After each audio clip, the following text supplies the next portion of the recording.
Welcome to our video.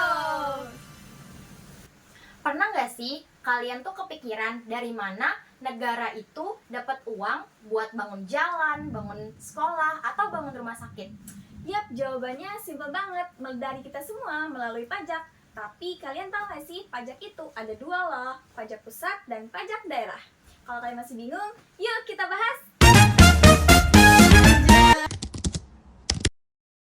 Jadi, pajak itu iuran wajib dari kita ke negara. Emang sih balasannya nggak bisa kita rasain secara langsung, tapi manfaatnya itu bisa kita rasain sama-sama.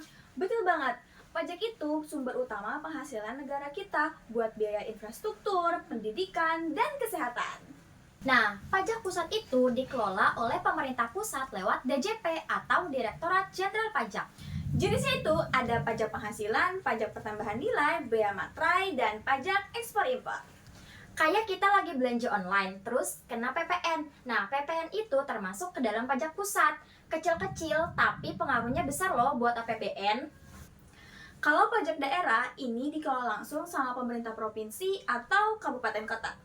Berarti contohnya itu kayak pajak kendaraan bermotor, pajak hotel dan restoran, pajak reklame, sama pajak hiburan. Yap, bener sekali. Nah, pendapatan itu masuknya ke APBD buat bangun fasilitas publik kayak taman, jalan lingkungan, atau bantu UMKM loh.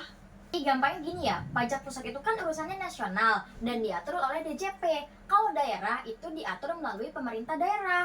Yap, bener banget. Karena kalau pajak daerah itu fokusnya ke kebutuhan lokal. Ibaratnya tuh kayak tim besar. Pusat itu strateginya, sedangkan daerah itu pelaksana di lapangannya. Tapi nih ya, ternyata ngumpulin pajak itu nggak selalu mulus. Masih banyak yang nggak patuh untuk membayar pajak. Kadang mereka itu belum ngerti apa itu pentingnya pajak. Atau mereka itu ragu karena takut dananya dipakai hal-hal yang enggak sama pemerintah. Padahal kalau misalkan semuanya itu patuh untuk membayar pajak, pembangunan di negara kita itu akan berjalan lebih cepat. Jadi, pajak pusat dan pajak daerah itu sama-sama penting buat kemajuan Indonesia. Kalau pusat itu fokusnya ke nasional, Kalau daerah itu fokusnya ke kebutuhan lokal. jadi dua-duanya itu saling melengkapi. Buat kalian yang suka dengan video ini, jangan lupa Like, comment, and share. Jangan lupa bayar pajak. See you next time.